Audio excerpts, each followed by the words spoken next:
A gente tem muita gente vaidosa, sabe? Que ainda não fez muita coisa e acha que já fez muito. Porque quando a gente tem sabedoria divina no coração, a gente entende que a gente fez muito pouco. Pode ter feito muito, mas fez muito pouco. Então, assim, a gente precisa pensar nessa geração que está vindo atrás de nós. Como vai ser a igreja daqui para frente? Qual o legado que a gente vai deixar para as futuras gerações, sabe? Não é sobre eu, sobre você, é sobre o reino de Deus. É sobre a igreja de Jesus, a qual ele morreu, se sacrificou por ela. Então, nós precisamos amar essa igreja que pertence a Jesus, não a nós.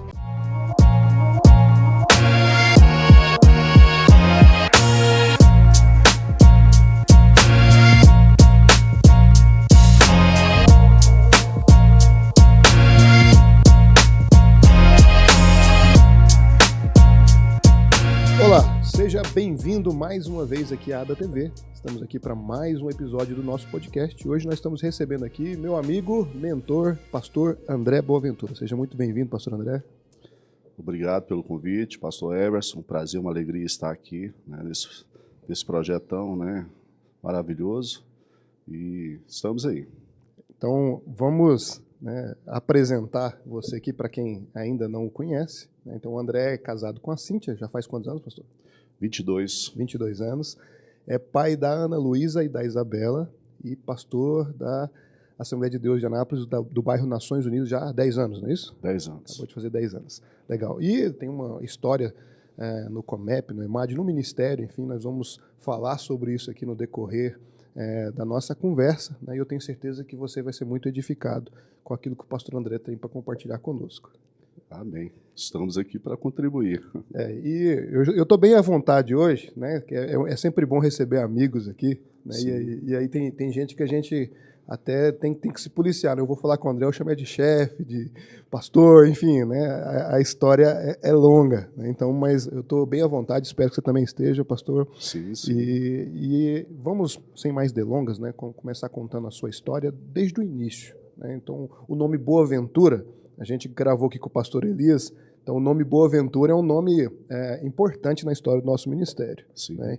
E você é um Boaventura. Então, você nasceu em lar cristão. Como é que foi o início da sua jornada com Jesus? O pastor Everson, hoje eu quero, parabenizar minha filha, Ana Luísa, 21 anos hoje. Né? Que Deus possa dar saúde para ela, né? Vigor, né? E um presente, um futuro maravilhoso para ela. Amo você, filha.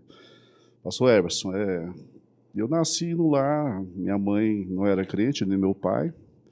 A irmã Sebastiana, esposa do irmão Sebastião, ainda vivos, convidou minha mãe para ir para a Igreja de Cristo, ali da Praça do Emanuel.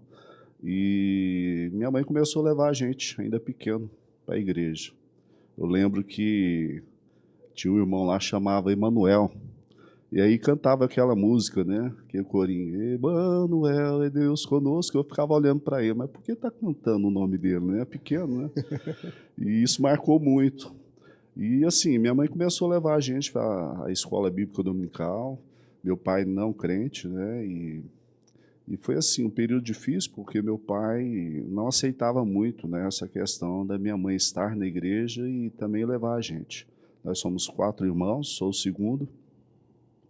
Mas assim, a gente começou, né, a ser inseridos no contexto da igreja na escola bíblica dominical. E fui me envolvendo, né, e a gente foi... Eu lembro da EBD, na escola bíblica dominical, as historinhas, né, isso marcava muito. E até que eu aceitei a Jesus ainda, né, na minha infância, quase na pré-adolescência. Meus irmãos também, e a gente foi criado na igreja, com muita luta, muita dificuldade. Minha mãe sofreu bastante retaliação do meu pai em relação a estar na igreja, levar a gente para a igreja, mas o amor de Jesus nos alcançou, me alcançou, alcançou meus irmãos, e é esse o contexto, né? Nasci nessa realidade. Certo. E você já chegou, a primeira igreja que você foi, já foi do nosso ministério? Foi uma outra denominação? Eu lembro que ela levou a gente para a Igreja de Cristo, depois a gente foi para uma igreja da Madureira, e depois a gente foi lá para a igreja da Santa Maria, hoje Beira Rio. Uhum. E ali a gente começou a congregar de fato, né? Então, já há muitos anos, né? Eu digo que há mais ou menos mais de 40 anos, por aí. Então são quase metade aí do nosso ministério, né? Dos É, 86 anos, bastante né? tempo. Já tem... Eu lembro que eu comecei a liderar jovens já bem novo, né? Então, em 2014, no 1994, 94. e eu era líder de jovens. E eu lembro que a final da Copa do Mundo, o culto era de jovens, né? Naquele domingo. E aí foi para os pênaltis, né? E o negócio foi enrolando e tal. E eu sei que eu cheguei lá para abrir o culto, né? E já atrasado, mais ou menos, mais depois, já era mais de 19 horas, né? E aí o pastor Valdir estava lá com a cara meio fechada, né? E Copa do Mundo, né? Final de Copa do Mundo, a primeira Copa que eu vi, né? O Brasil ser campeão. Então, esse ano corre um risco de acontecer algo parecido, né? Que a Copa do Mundo vai dar 19 de julho, né? Então vai dar num domingo também, eu acho que é 4 horas da tarde ou 5 horas da tarde, alguma coisa assim. Corre risco de coisas semelhantes acontecerem, né? Ai, coisa boa, né? Coisa boa. Então você começou a liderar jovens bem cedo, que você falou, né? Sim. Então, e aí você já tinha sido consagrado a ordenado a diácono, presbítero, alguma coisa, ou ainda não? Everson, não. E, na realidade, eu comecei a trabalhar, exercendo na área do louvor, né? Ministério de louvor. Eu liderava né, o Ministério de Louvor lá na época, ministrava e tal. Então, assim, eu comecei antes de ser líder de jovens, eu fui atuando na área do louvor. E aí, não era diácono, não era nada. Depois que a gente foi, né, foi desenvolvendo a questão ministerial, eu fui para o seminário ainda muito cedo, né? E aí veio essas questões de consagrações. Ah, entendi. Entendi. É, e quando você já casou, tem 22 anos. Então, quando você se casou com a Cíntia, você já liderava, já tinha terminado o seminário, acredito, Já, já. né? Já era pastor ainda não, né? Não, ainda não. Então, e como né? Eu acho que hoje um dos maiores desafios, né, para todo pastor e líder é justamente equilibrar a questão ministério e família. Então, tem muita gente que tem destruído, né, as suas famílias por conta do ministério. E tem gente, né, que ele acaba exagerando para o lado da família e deixando o ministério de lado, não consegue desenvolver o ministério por causa da família, né? E uma coisa que eu sempre vejo em você é um equilíbrio, né? Hoje, a sua esposa e suas filhas participam do seu ministério, né? Sim. Mas nem sempre foi assim, porque elas eram crianças, né? Então, enfim, como é que é essa... que conselhos você daria, né? Ou como você faz para manter esse equilíbrio, para buscar esse equilíbrio entre ministério e família? Olha, eu acho que a questão pastoral, a esposa, ela é fundamental para o ministério, né? A gente sabe que a gente vai haver esposas que serão mais silenciosas, né? Mas estarão ajudando, outras mais ativas. Assim, eu penso que precisa haver o princípio, né? Aquilo que está o texto lá de Paulo a Timóteo, né? Que aquele que não governa bem a sua casa, como haverá de cuidar da igreja, né? Eu penso que a gente precisa amar a família, né? Amar a família para que a gente possa amar a igreja também. E eu lembro que quando veio, né, a proposta de consagração, a gente já exercia essa questão pastoral, né, na liderança do Congresso. A gente trabalhou no Congresso por mais de 20 anos, e nesse retorno, quando a gente volta em 2009, em 2007 eu fui consagrado a pastor. E aí eu lembro que quando foi entregue a ficha para mim, né, em relação à questão da consagração, eu perguntei para eles: vocês conversaram com a Cíntia? Porque ela é a pessoa mais acertada, entendeu, para falar quem eu sou Uhum. e para, né, avaliar, avalizar, vamos assim dizer, né, essa consagração. Foi uma pergunta, e eu fiz essa pergunta por várias vezes, porque eu penso que é muito necessário. porque a vida pastoral, ela precisa ser uma vida real e verdadeira, né? Precisa haver essa perspectiva. E a Cíntia, assim, tem sido, né, aquela que está no meu lado, desde a época de Comep, né? E as minhas filhas também amam a casa do Senhor, nos ajudam, né, no ministério, estão ativas na igreja, né? Uhum. Mas assim, foi tudo de modo muito tranquilo, tudo isso, né? Natural, né? Natural, nada de forçar, nunca tivemos que forçar elas a irem à igreja, elas amam a casa do Senhor. Então assim, foi algo que a gente foi semeando também. Eu lembro que a gente fazia os pré-comeps, né? Você lembra disso? A gente chegava de madrugada, né? Quantas e quantas vezes a gente chegou aí 2, 3 horas da manhã. Às vezes as meninas ficavam com a minha sogra, a gente passava depois de Pra buscar. chegar, pegava elas, né, ainda dormindo, no colo, colocava no carro, chegava em casa, punha na cama. No outro dia, pela manhã, a gente estava na EBD, na Escola Bíblica Dominical.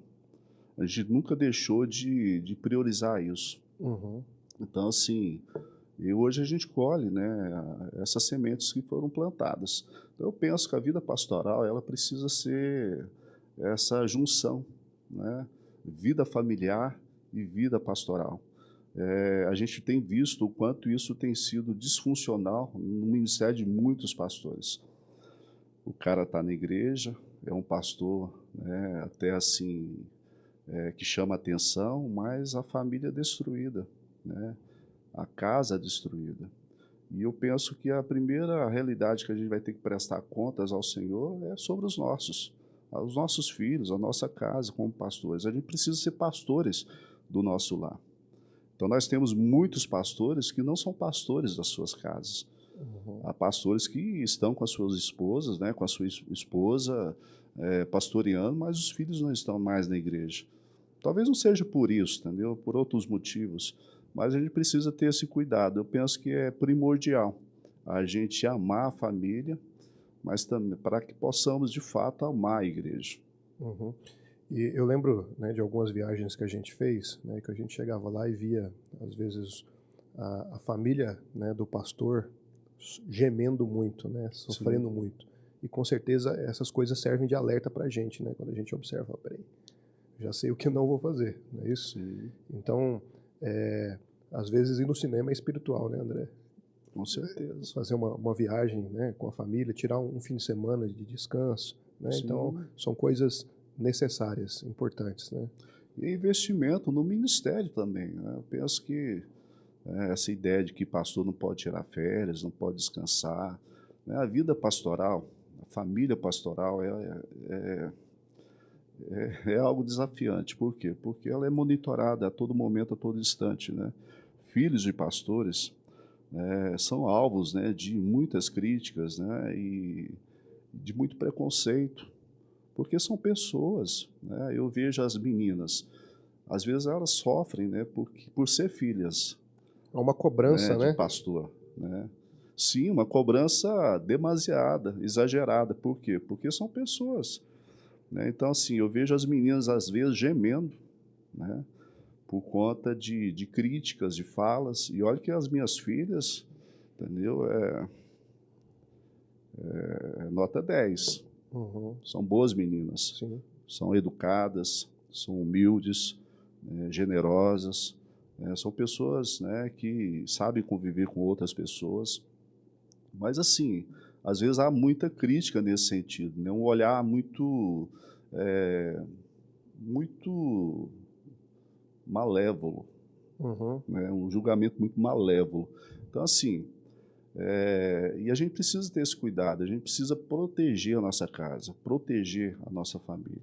Eu penso que o pastor precisa amar a igreja, sim, mas ele precisa também amar a sua família.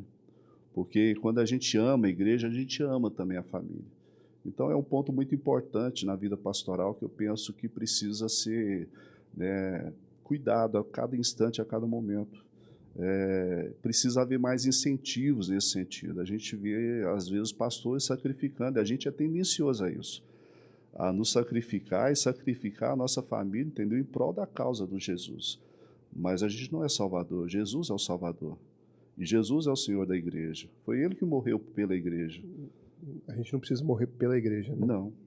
A gente precisa amar a igreja dele e fazer com cuidado tudo aquilo que é dado a nós como, né, missão, mas de modo moderado, de modo equilibrado, de modo sensato, porque a caminhada é longa, né? E, poxa, eu quero ver meus netos na casa do Senhor, eu quero ver minhas filhas frutificando, né, na Uhum. casa do Senhor. E é isso. Minha esposa amando a igreja do Senhor. Quantas esposas de pastores estão gemendo aí, como você disse? A gente viu isso nas nossas idas e vindas, né? Uhum. Esses pré-comepes que a gente fez aí por muitos e muitos anos. Esposas, né, fragilizadas, gemendo, sangrando, né, emocionalmente falando, porque o cara estava ali se esforçando, se dedicando, mas deixando o lar, a casa, né, desprotegida em todos os sentidos, em todos os sentidos. A vida pastoral é muito desafiante e ela tem um potencial muito grande de adoecimento, tanto na figura pastoral como da esposa e dos filhos. A gente precisa ter muito cuidado com isso. Você falou algo importante, a questão de não forçar, né? Então, Sim, porque às vezes, porque com certeza já aconteceu com você várias vezes, né? A gente sai para pregar, e aí sua esposa canta, né? Então, como se a esposa do pastor fosse obrigada a cantar, né? Ou então obrigada a fazer alguma coisa nesse sim, sentido, né? Então, os filhos do pastor, então, peraí, você não sabe isso, não, você é filho do pastor, como se eles fossem obrigados a muitas coisas, né? Então, essa questão da proteção, ela é muito importante, né? Então, o filho do pastor se a criança é uma criança como qualquer outra criança na igreja. sim, Se é um adolescente, vai ter as mesmas crises dos outros adolescentes na sim. igreja, né? Então, acho que essa questão é muito, muito importante, né? Essa proteção, né? E ela E cabe a nós, tem que né? partir do pastor. Cabe a nós ter quantas vezes, né? Porque assim, infelizmente, né? Algumas pessoas, a gente sabe que toda igreja tem, né, pessoas difíceis, né? E essas pessoas difíceis, elas não têm coragem de atingir você, às vezes. Uhum, Mas vai dos seus filhos, vai na sua esposa, entendeu? Para, né, chegar perto de você. é É o que verdade. mais acontece, entendeu? Então, assim, a gente precisa ter esse zelo, esse cuidado, entendeu? Porque é dada a nós essa autoridade, entendeu? De exercer o ministério, entendeu? Com sabedoria, com dignidade, mas também com, né, com essa autoridade que vem do alto dos céus. A gente precisa ter esse cuidado. Quantas e quantas vezes a gente vê pastores, né, abrindo mão dessa proteção para segurar membro na igreja, Uhum, né? Porque o cara às vezes é um dizimista, né, assim diferenciado e assim por diante. E a família vai sendo destruída, né? Vai sendo corroída a cada momento. sim, sim. É, legal. E partindo para um outro tópico aqui, né, eu queria falar também, tem gente que usa o termo bivocacionado, né? O pastor Paulo Borges fala, não, é só uma vocação e aí você cumpre ela onde você estiver. Enfim, não vou entrar no pormenor do termo, não. Mas eu lembro, né, quando você liderava o Comep, você era empresário, você tinha uma loja, né? E hoje você está pastoreando, mas ainda atuando também fora da igreja como psicólogo, certo? E é um outro equilíbrio difícil de se fazer. Por quê?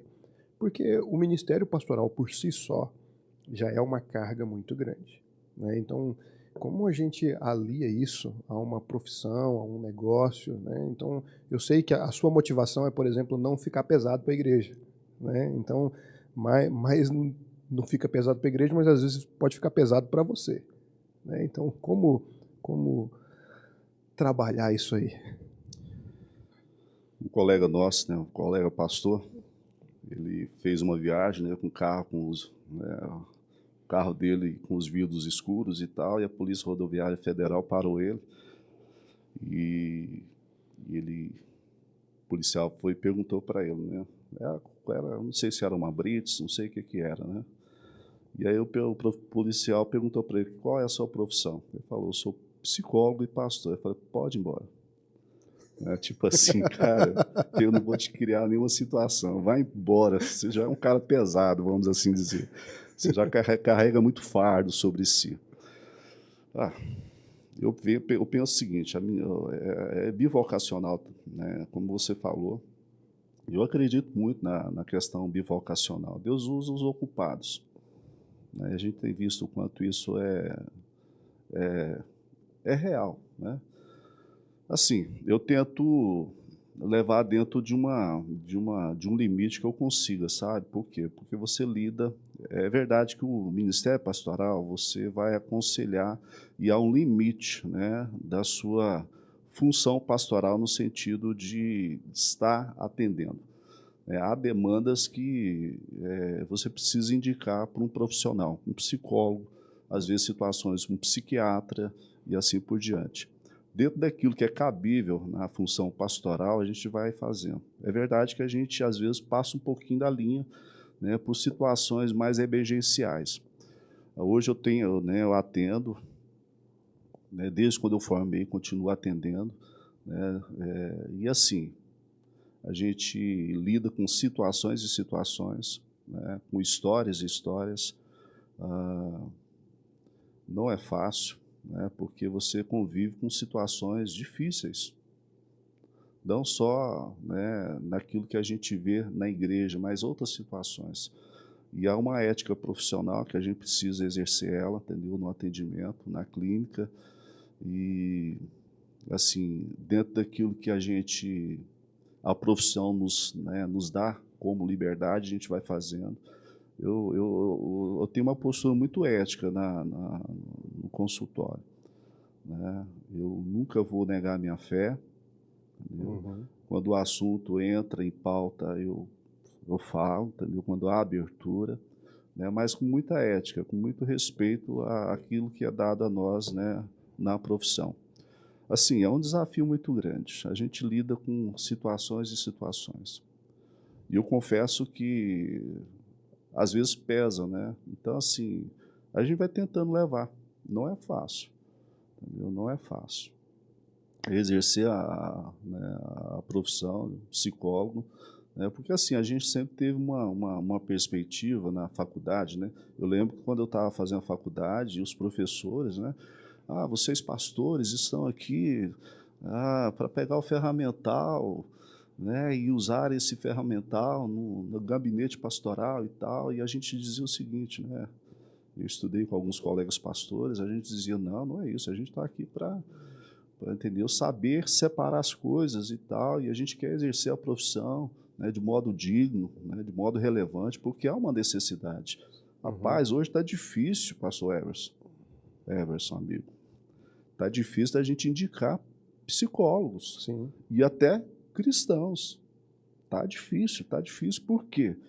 Porque dependendo da pessoa que você indica, você perde até o membro da igreja. A pessoa deixa de estar à igreja e tal, sabe? Muito difícil. Eu recebi um pastor ano passado na Semana da Família lá na igreja, e aí ele falou assim, ó, os psicólogos têm pastoreado Anápolis e têm pastoreado mal. Essa foi a conclusão dele. Ele falou assim, nós precisamos de bons psicólogos, de psicólogos cristãos com valores, né, com valores fundamentados na fé, né, porque eles têm pastoreado Anápolis, né? Ele usou essa palavra. Tem pastoreado Anápolis e tem pastoreado mal. É isso. E assim, né? E não é essa a função, né? Pastorear, né? Exatamente. A pessoa tem que saber separar toda essa perspectiva. Mas é isso, né? Não só Anápolis, né? É. Infelizmente, a gente tem tido essa realidade. Por isso que é interessante, é importante a gente ter pessoas, né, nessa área, entendeu? Exercendo a profissão de modo digno, entendeu? Dentro dos parâmetros da ética, né, profissional, mas assim, não negando a fé, não desmerecendo a fé, não fazendo gol contra, né, e assim Uhum. por diante. Mas hoje está muito difícil. Por isso que é relevante, é necessário, entendeu? A gente ter essa representatividade nessa, nessa profissão tão importante, tão singular, né? Que é a profissão de psicólogo. A gente tem muita gente adoecida na igreja. Uhum. A gente tem muita gente, né, sabe, que precisa de terapia, precisa de medicação, precisa de acompanhamento psiquiátrico. A gente está com muita gente adoecida. Então, lá na igreja eu tenho várias pessoas que têm sido acompanhadas, né? Às vezes, dependendo da situação, a igreja até ajuda algumas pessoas. E a gente tem tido cuidado, né, de indicar para os amigos, né? Sim. Então, eu já mandei gente lá para você atender. Pastor João já atendeu algumas pessoas. A pastora Alessandra, agora o pastor Jalmir também, né? Sim. Então, tem uma psicóloga na igreja hoje, a Alessia, né? Enfim, nós temos tentado enviar para parceiros. Mas lá na sua igreja você tem a questão que você é alguém da área, né? Então isso facilita. Mas para o pastor que está nos ouvindo agora, né? Ele fala assim, ó, tem alguém na igreja, ele percebeu, opa, peraí, isso aqui não é só espiritual. Entra um aspecto, né, emocional, eu preciso encaminhar ele para um psicólogo, né? Então que conselho você daria para um pastor, né, encaminhar um membro para o apoio psicológico? Ter esse olhar mais sensível, né, e assim, um olhar mais amplo, né, às vezes a gente tem um olhar só espiritual, né, a gente precisa ter essa percepção de que há comportamentos que são desajustados, né, às vezes crianças, né, com comportamentos, né, um tanto que anormais, né, então assim, precisa haver essa sensibilidade e assim, buscar também o conhecimento, mesmo conhecimento geral, básico, entendeu? Uhum. Para saber, né, identificar, né, aquilo que aparentemente parece estar fora, né, de uma normalidade. E assim,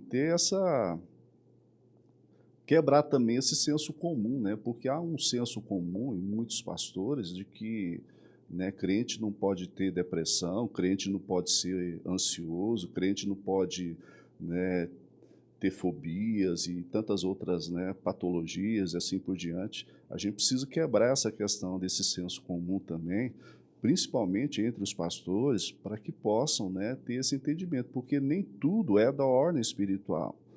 Há questões que é ordem espiritual, mas também psíquica, Uhum. uma junção de coisas, né, traumas, estresse pós-traumático e tantas outras, né, situações e que a pessoa precisa de ajuda, né, precisa de um acompanhamento. E isso é muito importante, é libertador. Ah, se todo crente pudesse fazer terapia, eu diria todo ser humano pudesse estar em processo terapêutico, a gente teria um mundo muito melhor Não tenho dúvidas disso. e uma igreja muito melhor também. Então, um livro que me impactou muito é aquele do Peter Scazzero, né? Igreja Emocionalmente Saudável, né? Sim, Então, espiritualmente e emocionalmente, eu acho que é as duas coisas, a né? Ele trata ali, trilogia dele, né? ele trata as duas coisas ali, né? Então, algo que nós precisamos atentar hoje como igreja, Sim. né? Depressão, ansiedade, e só tem crescido os índices, né? Então, são coisas, fora os outros transtornos, né? E fala de si, né? Você vê que no livro ele conta a própria história, né? Seus desafios, enfrentamentos e tal. E é isso, né? A gente precisa.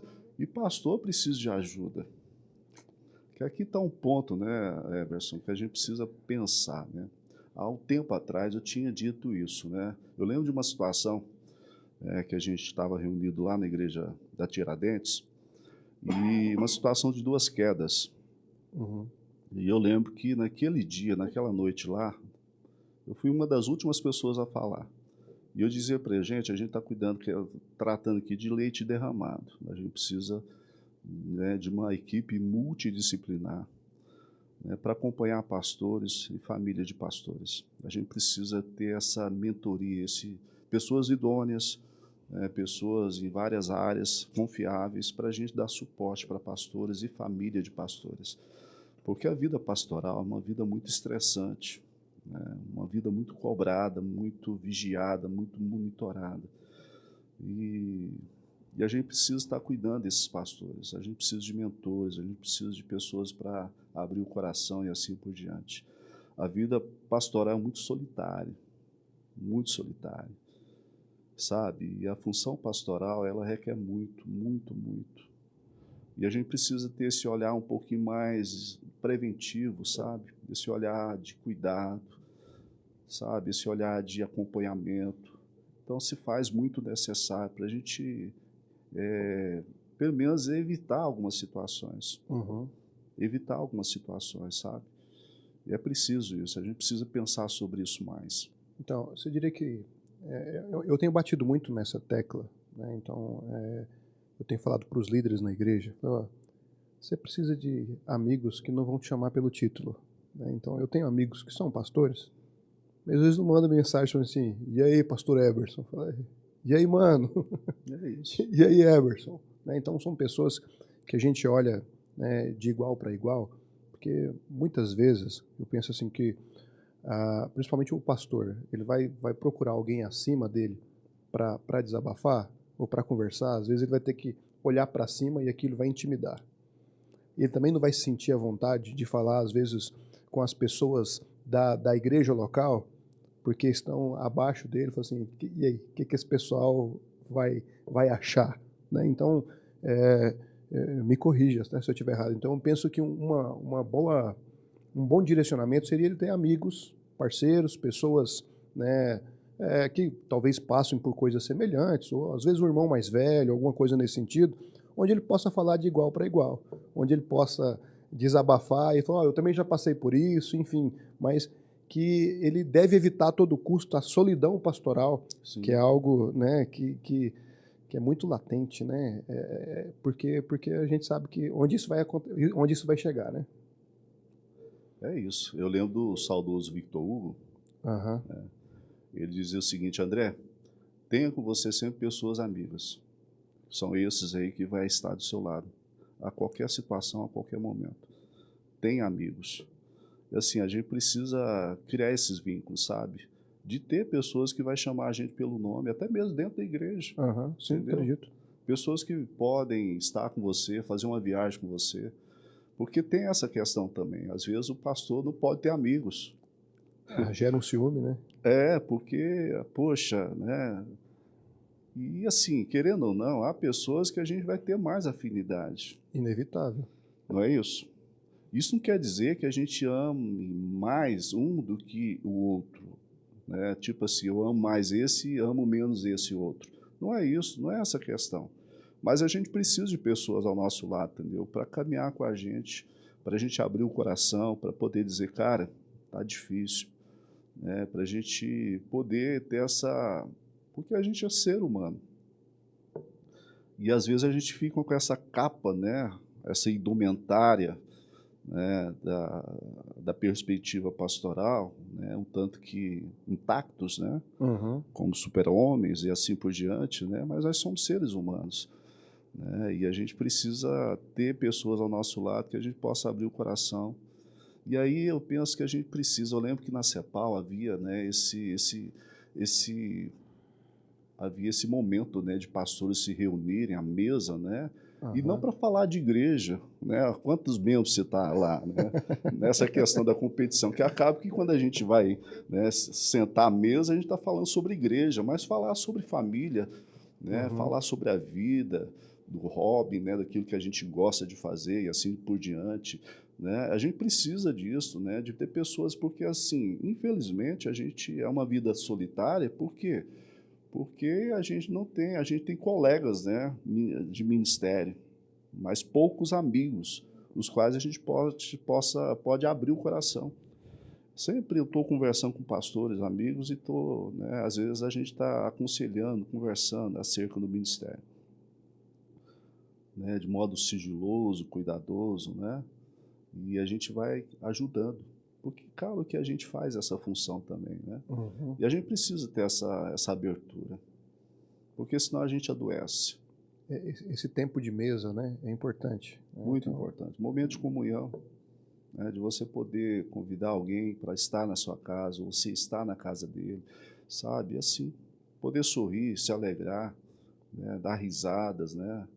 É isso, a vida é essa. Vamos andar de bike, né? Vamos fazer uma caminhada, né? Vamos pescar. É isso, sabe? Importante, importante. E ainda, agora, indo para essa questão de jornada ministerial, né, eu queria...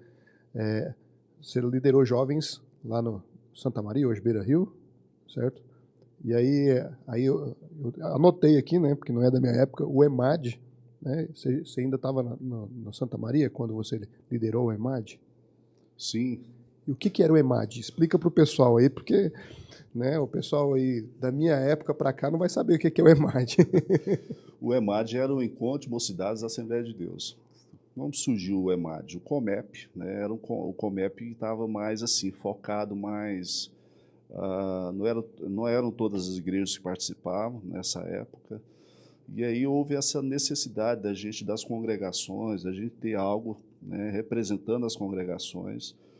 E aí a gente começa, né? Quem liderou o primeiro EMAD foi o Valdir Pedro, né? E eu lembro que a gente até veio o Silas Malafaia, pregou no EMAD, acho que na minha gestão. O Valdir começa, e uma coisa engraçada, né? Dificuldades, né? E eu lembro que veio o Valdeci Aguiar, acho que Valdeci Aguiar, vai dar tudo certo. Uhum. E ele veio nesse EMAD, eu sei que ele trouxe LP, né? Naquela época acho que era LP ainda, ou CD, acho que era CD. E aí o combinado era de vender o material e tal, né?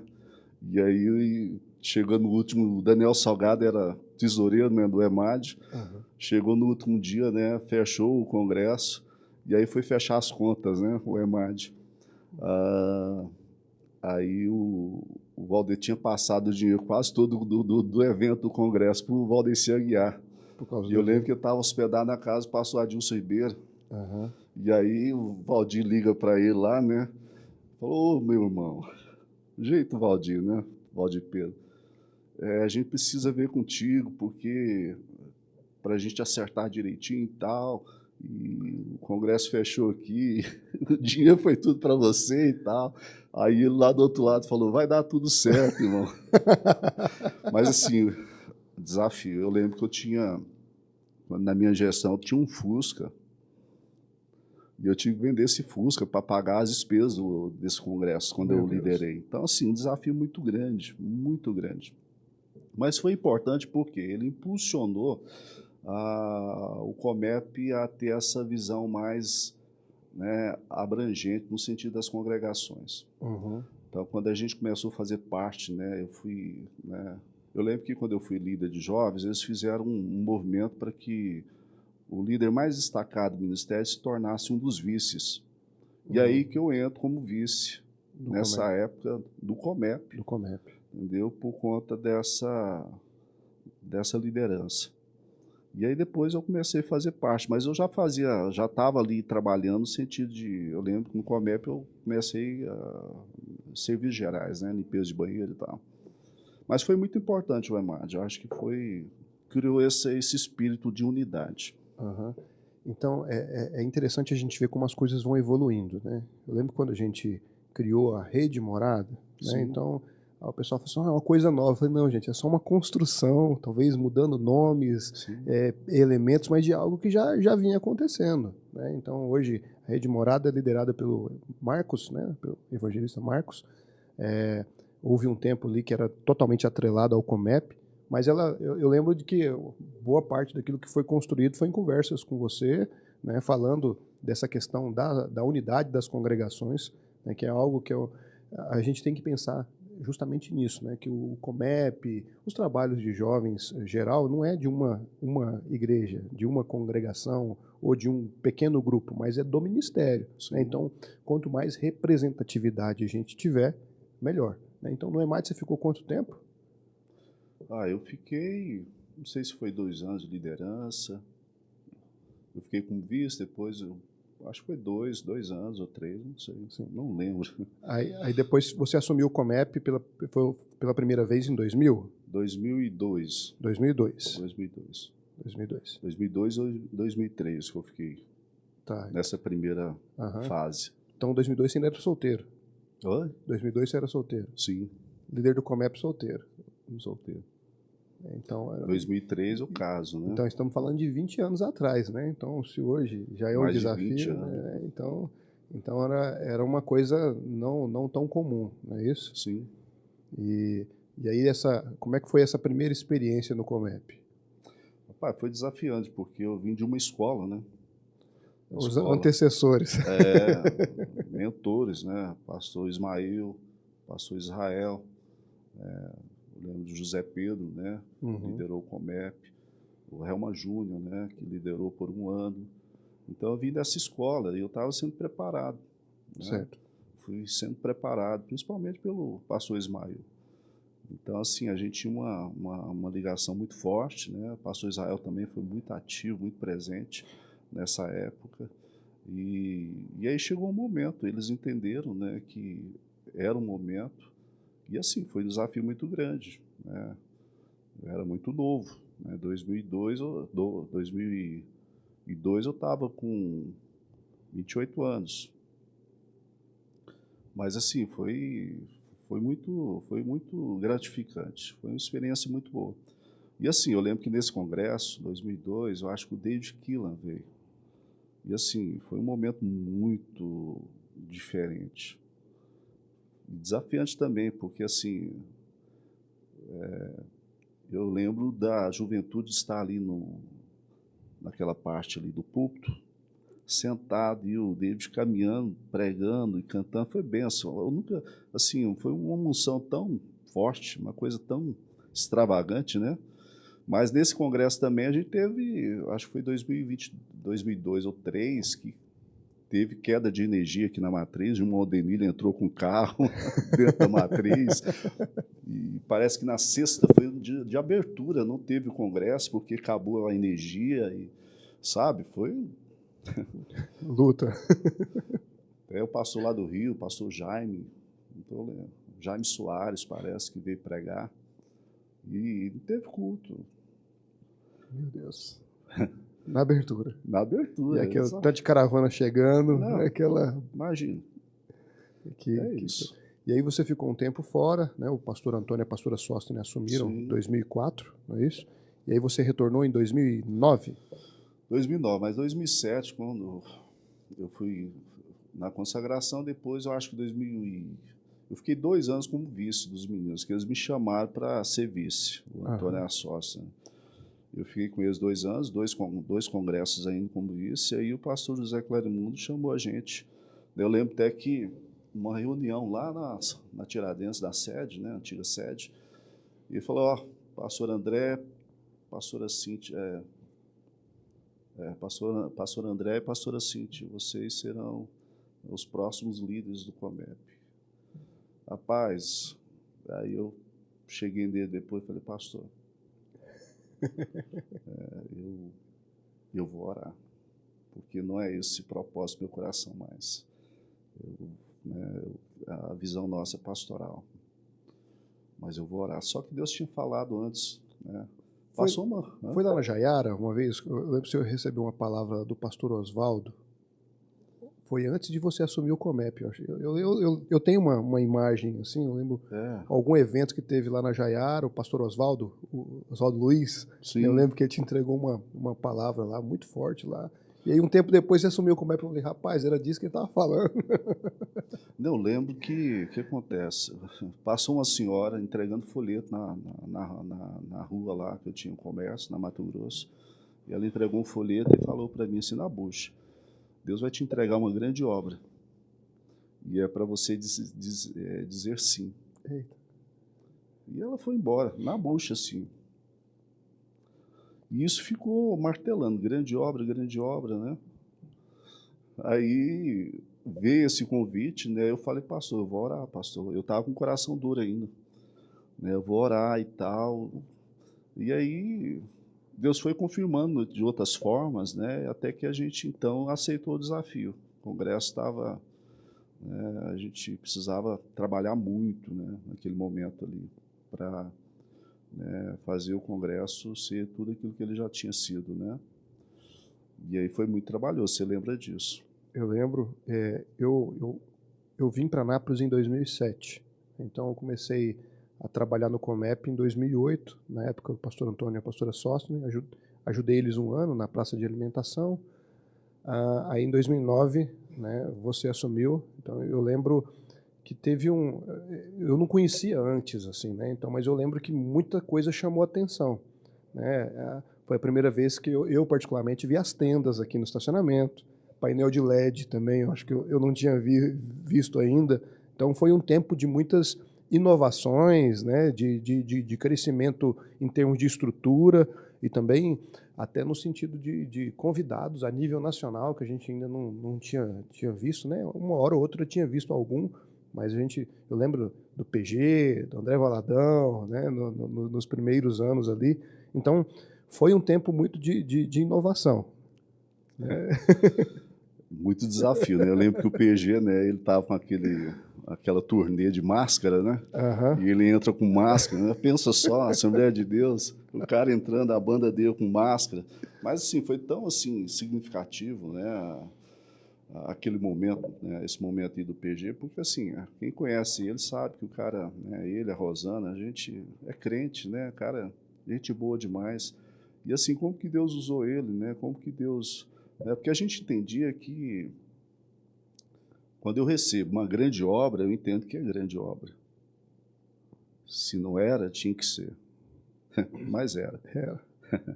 E o desafio era esse, entendeu? Da gente alargar fronteiras, né? A gente atingir aquilo que não tinha sido atingido ainda. Então, assim, foi muito trabalhoso, laboroso, mas muito gratificante. A gente teve muitas dificuldades, muitas dificuldades. A gente trabalhou bastante. Eu lembro que eu tinha uns balcões lá na loja, na parte superior. Eu falei, vou levar esses negócios lá para a matriz. A gente vai começar uma praça de alimentação ali. Porque a gente percebia o potencial, entendeu? E eu entendi o seguinte, quanto mais pessoas, mais rentabilidade a gente vai ter.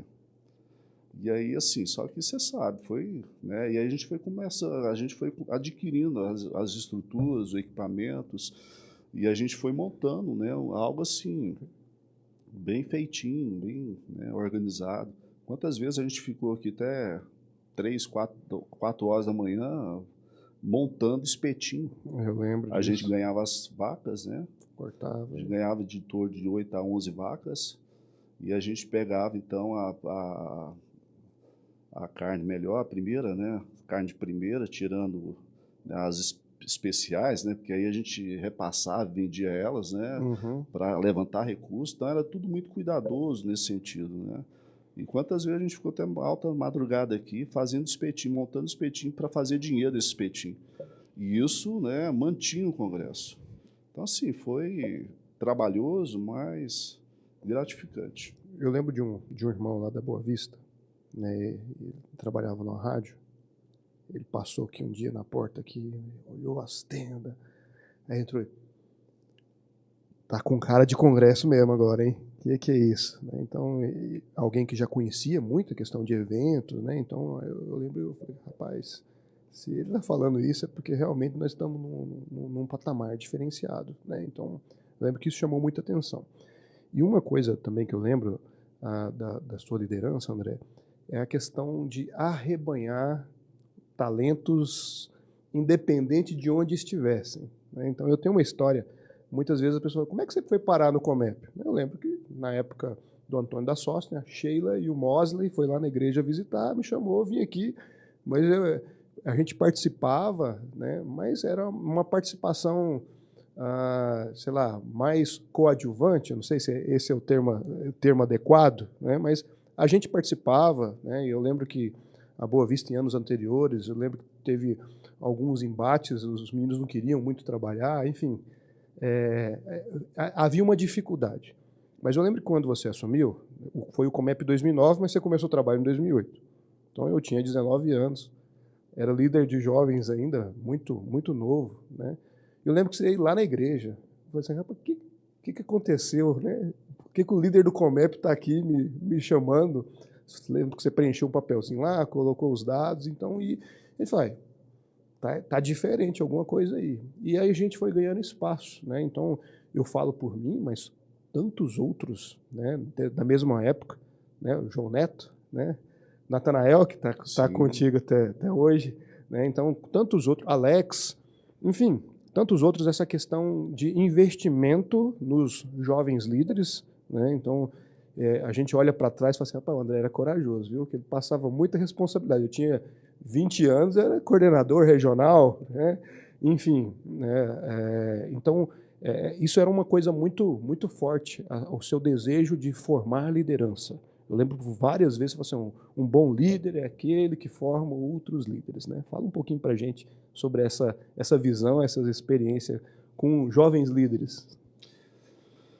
E assim, né, você tá dando seu exemplo aí, né, e a gente viu o quanto isso foi importante, né, porque quando eu deixo o Congresso, né, em 2016, você assume, né, e a gente, por quantas e quantas vezes, né, naquela reunião de terça-feira, né, eu dizia, olha, o meu Josué é o Eberson, a gente está preparando ele, né, e essa era a ideia, né, é aquilo que você disse, né, eu penso que todo bom líder, ele prepara outros líderes. A gente vive uma crise de liderança hoje, uma crise de liderança no sentido de, o John Haggai, ele fala isso naquele livro, né, o líder de verdade, né. A gente vive essa crise porque, assim, há pessoas que começaram a liderança e ainda estão lá no pé da montanha e já imaginam que já chegaram no topo da montanha, né, agem como se estivessem lá no topo da montanha. E assim, eu penso que a liderança, ela precisa ser, ter essa visão, sabe, de olhar para os potenciais, de você perceber nas pessoas virtudes, né, e virtudes de caráter, né, mas também de talentos.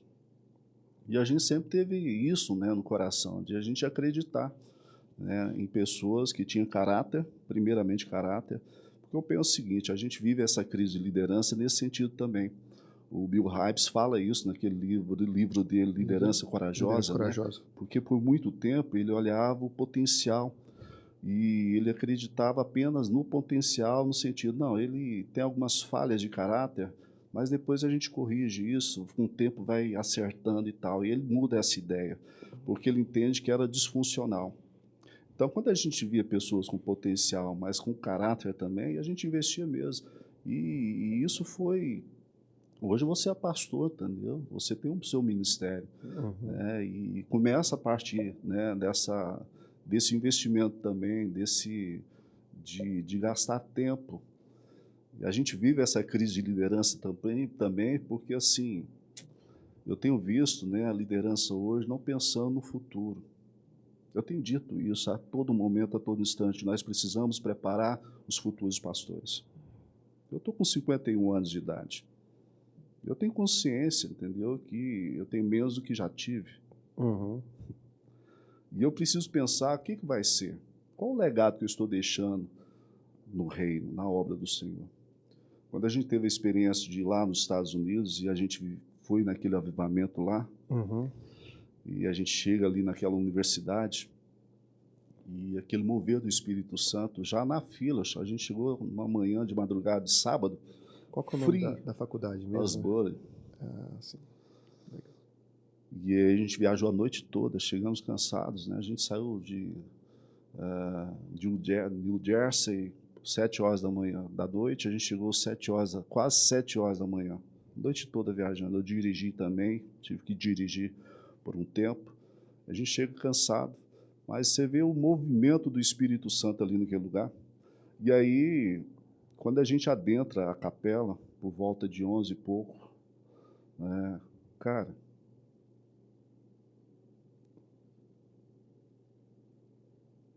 Indescritível. eu nunca tinha visto algo assim.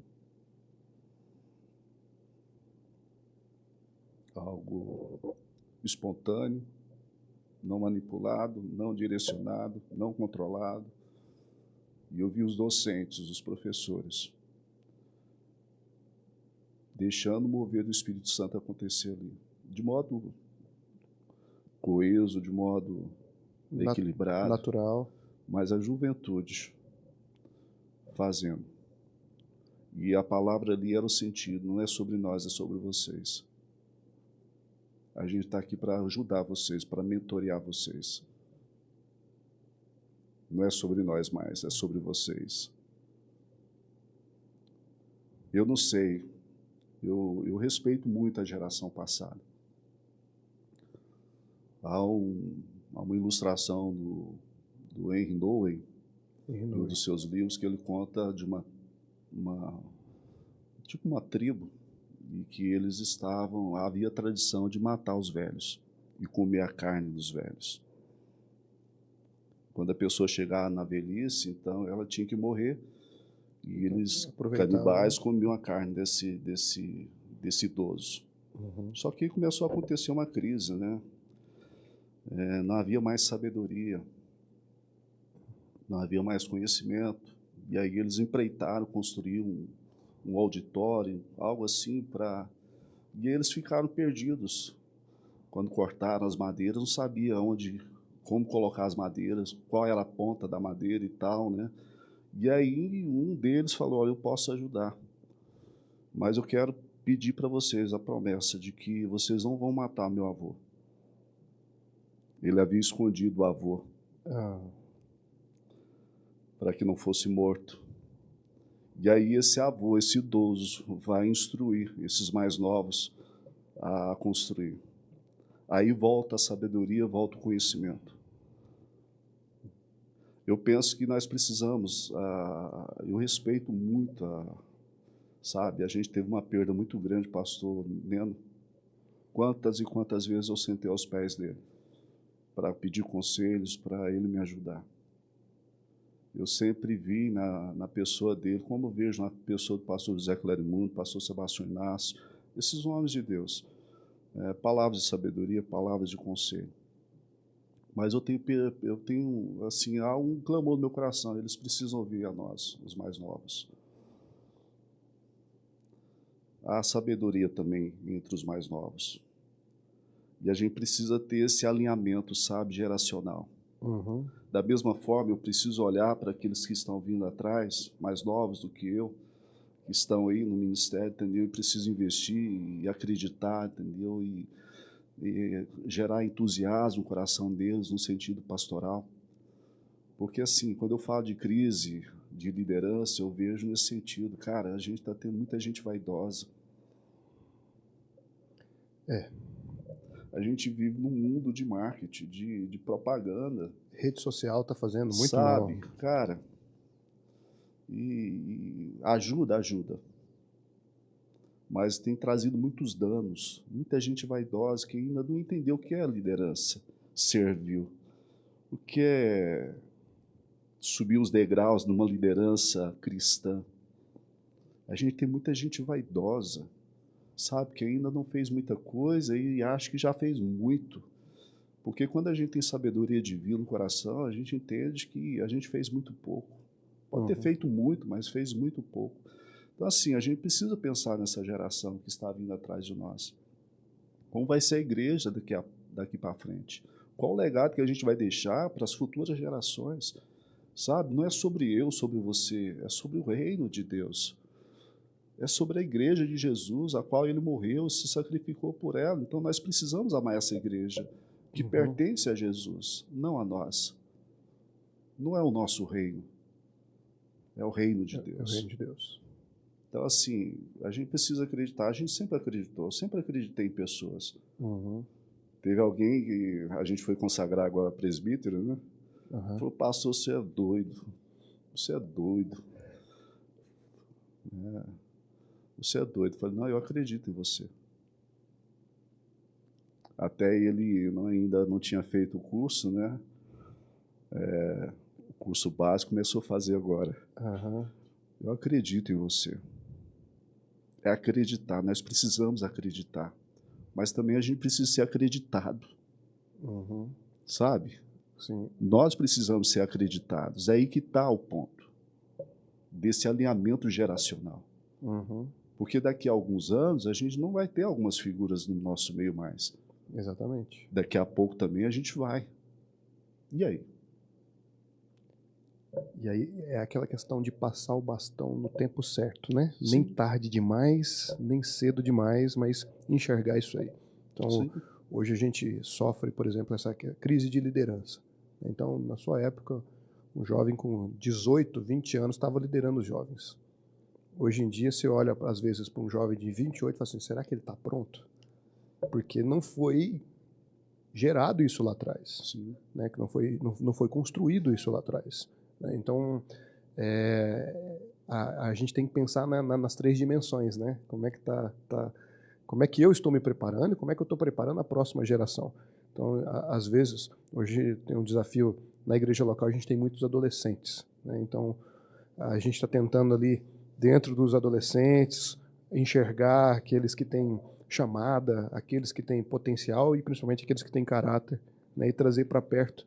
E aí, muitas vezes, conversando com esses adolescentes, interagindo com eles, eu olho para trás e falo assim, rapaz, pastor Salvarino, pastor André, pastor Israel tiveram muita paciência comigo. Eu lembro de muitas vezes você falar comigo em parábolas, né? Eu falava alguma coisa, você contava uma parábola, uma história, eu falei, o que ele quer dizer com isso? Aí depois eu ia ler na Bíblia e falei, rapaz, está aqui, né? Então, e aí falta isso. Será que você diria que falta uma aproximação intencional, às vezes até do pastor, né? Que o pastor às vezes está preocupado com o pastor, com os presbíteros, mas será que não seria a hora do pastor, peraí, cadê o menino, o adolescente, o jovem aqui que eu vou trazer para perto de mim para tentar gerar algo nele? E também do próprio jovem ter esse interesse, né? Que hoje eles estão interessados em ser influencer, estão interessados em ser famoso, em muitas outras coisas, e parece que não há tanto interesse em ser pastor, pregador. Sim. Né? Então, você diria que seria um ponto de partida, essa aproximação intencional, tanto dos mais velhos com os mais novos, tanto dos mais novos com os mais velhos? Sim. E essa sensibilidade, né? Eu acho que a gente vive num mundo virtual, né? A própria comunicação se dá, né, nessa perspectiva, mas eu acredito muito no olho, do contato visual, do contato físico, de você pegar na mão, de você abraçar, entendeu? De você demonstrar confiabilidade, entendeu? Daquilo que você está propondo, né?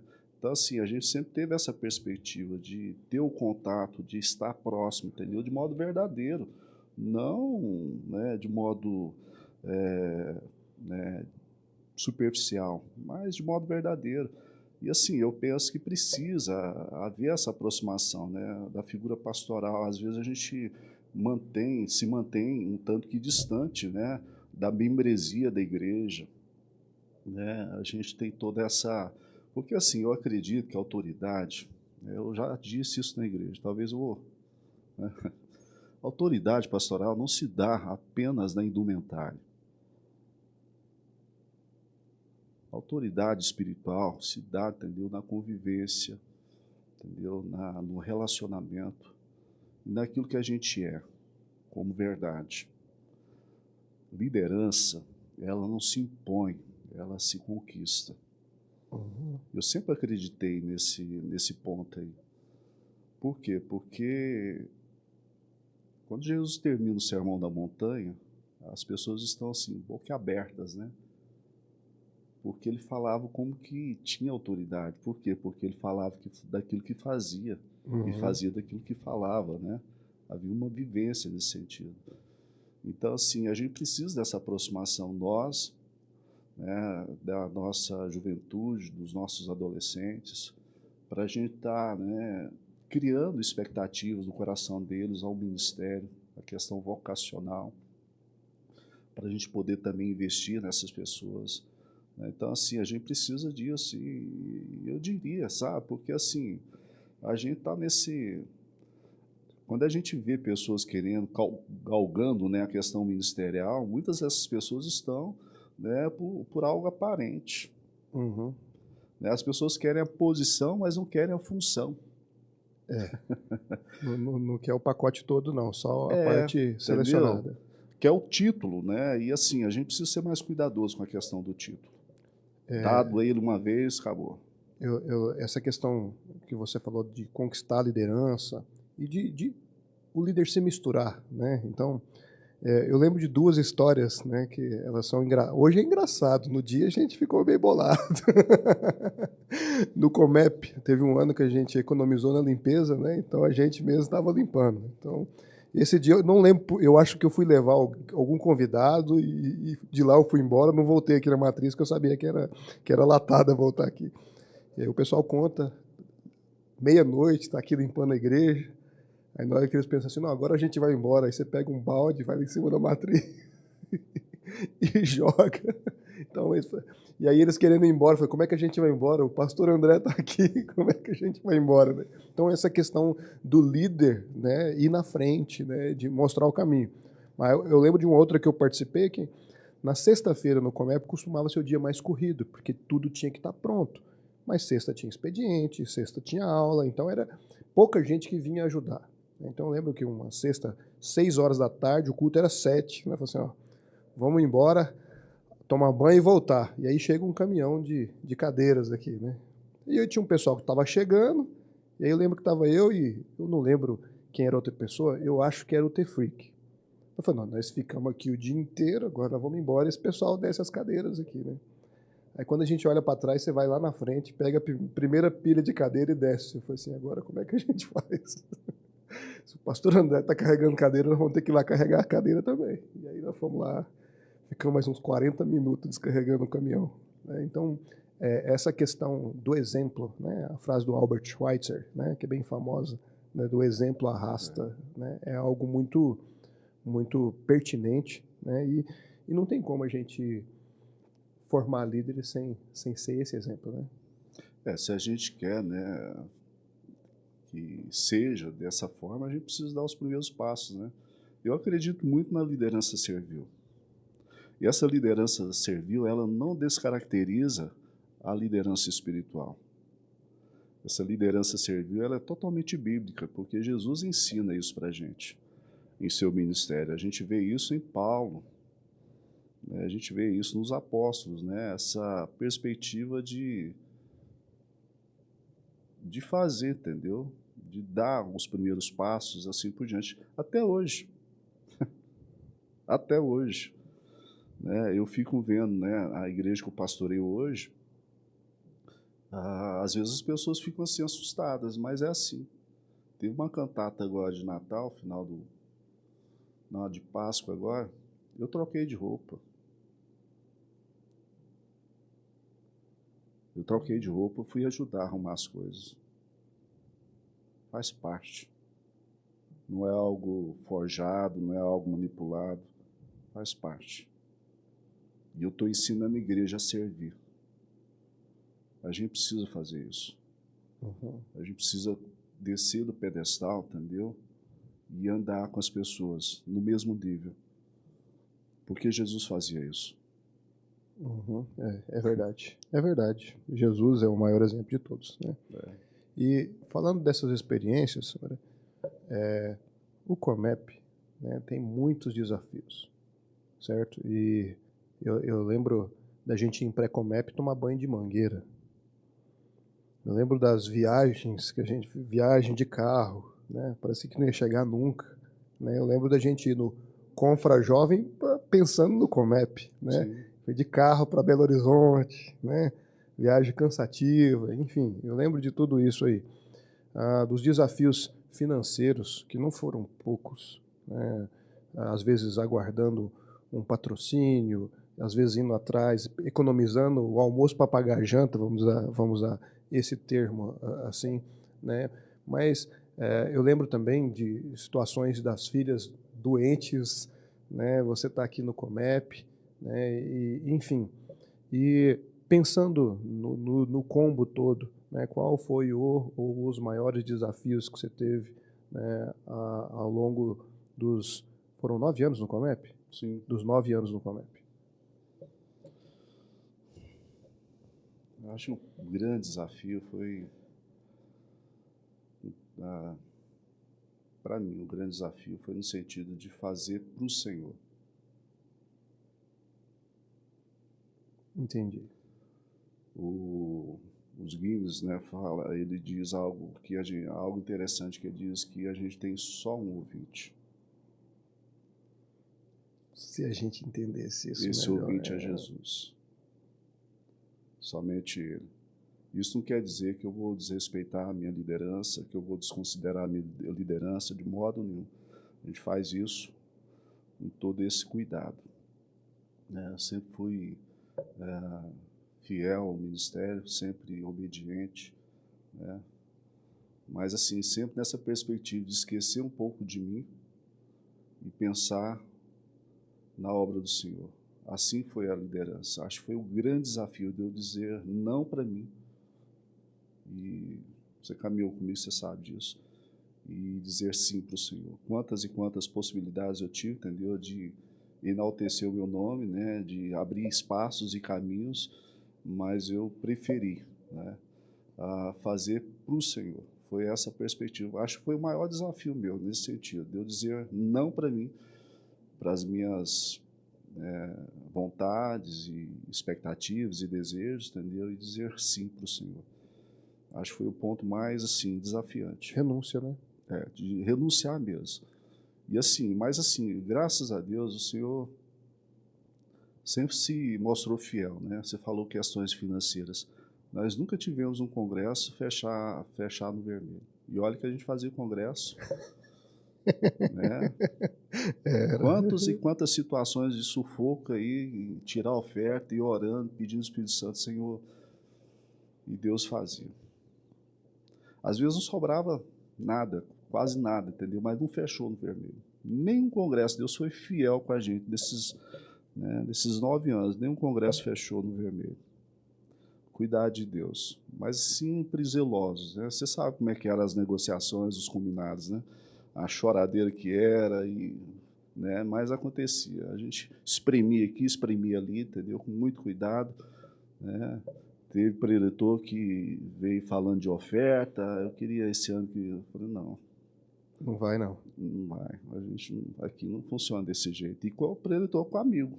Uhum. Eu estou com um projeto lá na igreja, queria que você desse uma oferta melhor esse ano e tal, não sei o quê, né? Eu falei, cara, a gente tem as nossas prioridades aqui e a nossa forma de trabalhar. Então, assim, graças a Deus cuidou disso, né?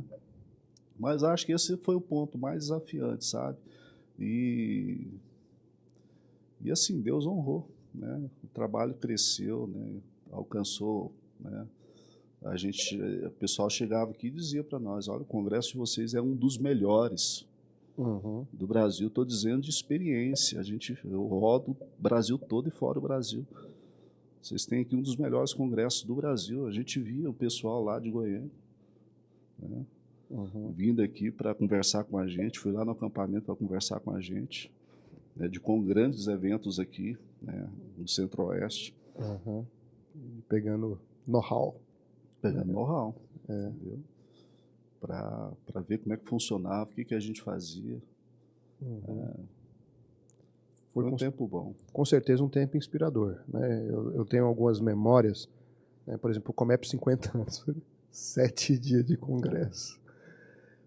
4 dias, que é hoje o habitual, é difícil. 5 dias, né, que era um padrão que foi por muito tempo, muito mais. 7 dias.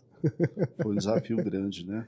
Foi um desafio. Mas foi tão assim, tão especial, né? Aquele congresso, a gente teve participações, né, de pessoas, Luciano Subirá, né? Eu lembro, o Antônio Cirílio, né? Pessoas que ainda não tinham vindo, né? E começou numa quarta, né? Começou na quarta. Eu lembro do John Macmillan também, foi no 50, né? John Macmillan, né? Primeira vez no Brasil, né? Veio aqui no congresso. Então, assim, foi um desafio muito grande, né? Mais oneroso. Mas, assim, Deus cuidou. E um ponto muito marcante naquele congresso, né, que a gente honrou aqueles que haviam sido líderes do congresso. Aqui está um ponto, Everson. Eu não tenho dificuldade de reconhecer liderança melhor do que a minha. E eu acho que esse é um ponto, né, que entra nessa crise de liderança, quando eu coloco. Eu nunca tive dificuldade. Eu sabia daqueles que haviam liderado o congresso, por exemplo, Vitor Hugo, um grande líder de Comep, pastor Israel, Ismael. Essas pessoas foram honradas. Sim. A missionária Domingos, a primeira líder, né? Sim. Ela que começa a história. Então, assim, quando a gente reconhece a história do outro, entendeu? A gente alarga a nossa história. É verdade. Quando a gente tem esse reconhecimento do que o outro fez, entendeu? A gente está ampliando o nosso caminho. E a gente fez isso, sabe, de modo muito honroso, reconhecendo a história deles, né, o momento deles aqui, na liderança deles. E foi muito marcante, eu achei muito bonito, sabe, esse reconhecimento. A gente deu um presente, uma plaquinha, né? Até hoje eu tenho lá em casa essa plaquinha. Tenho também a minha. Né? A Bíblia também. Não é isso? A Bíblia também tem. E não só esses que tinham sido líderes, mas aqueles que trabalharam, né? Eu lembro da irmã Ângela, né? Trabalhou na nossa cozinha tantos e tantos anos, né? E outras pessoas, né? sem esse nome lá em cima, mas que fizeram parte da história do Comep. Aham. E, enfim, né, foram muitos marcos, né? A gente comentou sobre alguns. Eu lembro da primeira ação social que a gente fez quando Diante do Trono veio, né? 2016 foi o último ano. 16 foi o último ano, acho que foi 15, 15, né? 2015, Diante do Trono veio, né? 2014 foi os 50, 2015. Enfim, foi nessa época aí, foi por aí. Eu lembro que o Diante do Trono veio, a gente fez uma ação social, encheu um caminhão, né, com mantimentos, foi bem legal. Mas tem aqueles testemunhos que às vezes eles não são muito no púlpito ou diante das câmeras, né, aqueles que marcam, né? Então, tem algum testemunho do Comep, né, que você gostaria de compartilhar? Talvez, né, alguém que depois do Comep contou alguma história, conversão, reconciliação, cura, enfim, alguma coisa que te marcou no Comep, assim, que você gostaria de compartilhar? Ah, são tantos, né? São muitos. Eu lembro de muitas vezes, né, as pessoas ainda durante o congresso chegar e pais, né, de jovens, né, de agradecer, olha, obrigado. Hoje meu filho está firme na igreja. Hoje meu filho está trabalhando na igreja, né, por conta de tudo isso aqui, né? E assim, alguém uma vez falou, para que tudo isso? Né? Até mesmo da direção, você lembra disso, né? Para que tudo isso? Né? E eu dizia, para o Senhor tem que ser o melhor. Sempre o melhor, para o Senhor sempre o melhor. A gente precisa pensar sobre isso.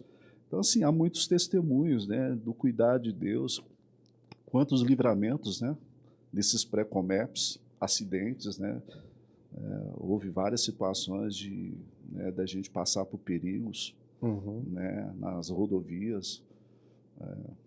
Eu lembro de uma viagem lá em Paranaiguara, né, a gente voltando de madrugada e, né, bateu num animal, né, o carro, houve uma situação na saída do trevo, quase que bateu também, houve uma situação, a gente indo para Comep para Goiânia, entendeu, o ônibus O ônibus cambaleando, né, lembra dançando, disso? né? Sabe, chuva, né? Quantas e quantas situações, né, de livramentos, mas quantas e quantas histórias de salvação, de libertação. Quantos pastores, né, hoje estão aí liderando, né? Um exemplo, Khaled.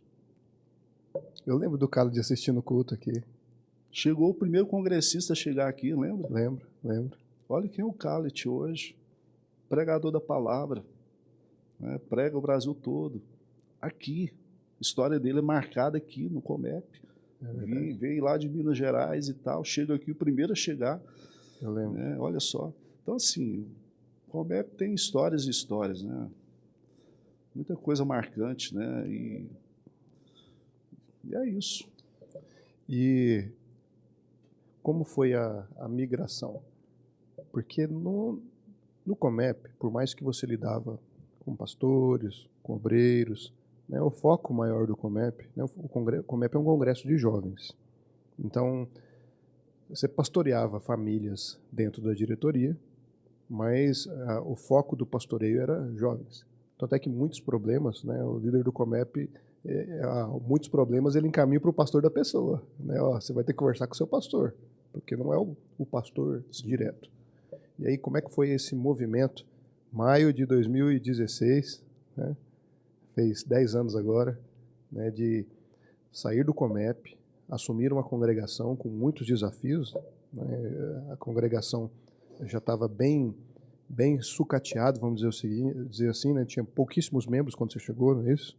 Como é que Sim. foi essa migração de trabalho, de foco? Foi desafiante, né? Eu já vinha conversando com o pastor José Clarimundo sobre o desejo de pastorear, né? E aí até que surge essa oportunidade em 2016, a gente tinha terminado de fazer o 51º Comep, graças a Deus foi bênção, né? A gente tinha fechado o congresso direitinho e tal, e aí surge então, né, o convite dele para a gente assumir, foi muito rápido, né? Foi no dia 5/3, né? 3/5, né? Uhum. Dia 3, uma terça-feira, ele me liga, perguntando se eu aceitaria assumir uma igreja naquele dia. Eu pedi para ele, olha, pastor, deixa eu conversar. com a Cíntia primeiro, preciso sentar com ela. E aí eu perguntei qual que era a igreja, ele me disse. Depois eu vim mais tarde, a gente sentou juntamente com o pastor Sebastião Inácio. E assim, eu conheci a igreja. Aham. Na realidade, eu estava na porta dessa igreja quando acontece uma situação lá bem difícil, marcante na Bem igreja. triste.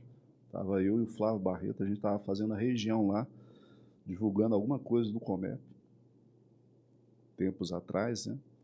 Então eu conhecia as igrejas porque eu andava nas igrejas, conversava com os pastores, né, com liderança e tal. Eu sabia o perfil da igreja e sabia que ela seria um desafio muito grande, muito grande. E uma mudança muito radical. Você está na frente de um congresso, né, de um evento que não acontecia só nos 5 dias de carnaval, era um ano todo de trabalho, você sabe disso.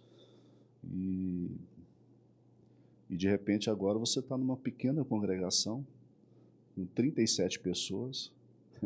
Dessas 37 pessoas que tinham lá, 14 vieram falecer com 7 anos de pastoreio. Meu Deus. Em 7 anos a gente perdeu 14 pessoas, Meu pessoas Deus. amadas. Então foi assim, tinha um jovem. E a igreja em uma situação muito precária em termos de estrutura, em termos de funcionalidade. Então, assim, foi um processo muito difícil, muito laboroso. Tive que pôr a mão na massa em quase tudo, fazer muita coisa. Você imaginar de pintura, de reboco, porque não havia condições. E a gente foi, né, primeiro criando uma identidade na igreja. Então, assim, foi um processo difícil, né? Mas, assim, também gratificante. E eu contei, né, graças a Deus, Deus me colocou uma esposa muito... A Cíntia, eu digo que eu tenho o privilégio de ter uma mulher muito ativa, né, ao lado do ministério. Muito prática, né? Então, e muito digna também. Isso facilita muito. Minhas filhas também, ainda pequenas lá, né? Até hoje tem contribuído, tem trabalhado com a gente. Né? A Ana Luísa hoje está ajudando a liderança do Ministério Infantil, está no louvor, está na mídia. A Isabela na mídia, Escola Bíblica Dominical, elas são ativas na igreja. Entendeu? A Cintia também muito ativa. E assim, a igreja tem criado, né, tem a sua identidade, né? A gente tem criado essa cultura, né? Ela é uma igreja, eu digo que é uma igreja pequena, mas funciona como uma igreja grande, se comporta como uma igreja grande. Grande, eu digo, não é só no aspecto estrutural, Divisão. em termos de funcionalidade mesmo, porque ela funciona para todas as faixas etárias. Né? O pessoal pensava que seria uma igreja só para jovens, né? É o estigma do líder do Comep, né? Mas eu penso que a igreja sadia é uma igreja para todos, Multigeracional. desde criança ao idoso. Mas assim, tem sido um desafio muito grande, muito grande. E houve um crescimento em todos os aspectos, né? Crescimento em número, a estrutura da igreja hoje é outra, né? Eu lembro, há pouco tempo vocês inauguraram lá o anexo, lá onde estão as salas, não é isso? O crescimento espiritual das pessoas e ministerial, não, muitas pessoas ali, né, foram galgando degraus no ministério, né, nessa questão de formação de liderança, certo? Enfim, né, então é um sentimento de dever se cumprindo. Sim, né, da gente... Quantas vezes eu orei, né? Quantas vezes em cima com segurança, né? Em cima de um telhado, mas com segurança, né? E machucava aqui, machucava ali, e eu gritava, Senhor,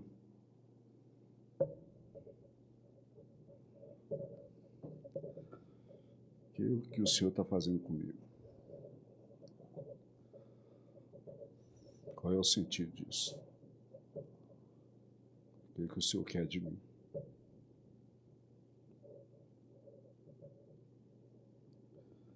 Então, assim, às vezes eu me vejo fazendo essas perguntas para Deus.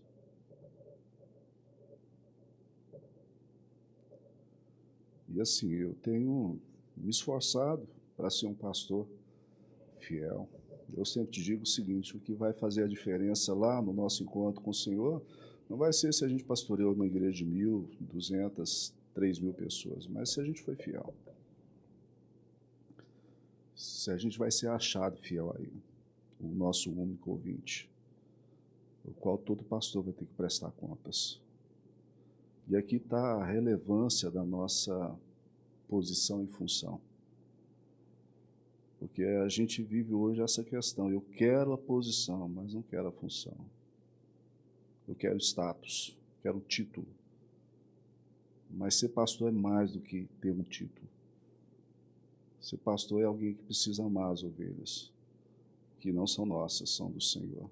E todas as ovelhas, né, Todas André? elas. Todas as ovelhas, não só Todas elas, a todos mais os bonitinha tipos. que está dando retorno, né? Todas elas. E você lidar com ingratidão, que é um ponto, né, difícil para nós pastores, lidar com a ingratidão, né, lidar com as expectativas um tanto que algumas ideações um tanto que, sabe, fora de realidade, e assim por diante. É isso. Esse é o desafio, sabe? De você ser fiel ao Senhor. Uhum. E eu carrego isso comigo, eu vou ser fiel ao Senhor. E o dia que eu perceber que não consigo mais ser fiel, entendeu? Na perspectiva humana, eu vou ser fiel. Há coisas que não são negociáveis, eu não vou negociar. Amém. Amém. Eu não negocio. E hoje, o que você é uma pessoa muito pesquisadora, né? Então, sempre, você citou vários livros de liderança aqui, né, durante a nossa conversa. Eu sei que você sempre está antenado no que está acontecendo, né, as tendências nesse sentido, mas sempre com o pé no chão, enraizado na palavra, né, e as pessoas pesquisadoras acabam, né, trazendo inovações, né, para a igreja, visão, enfim, né, que é uma coisa legal que hoje você vê nas Nações Unidas, assim, que você fala assim, olha, isso aqui é legal.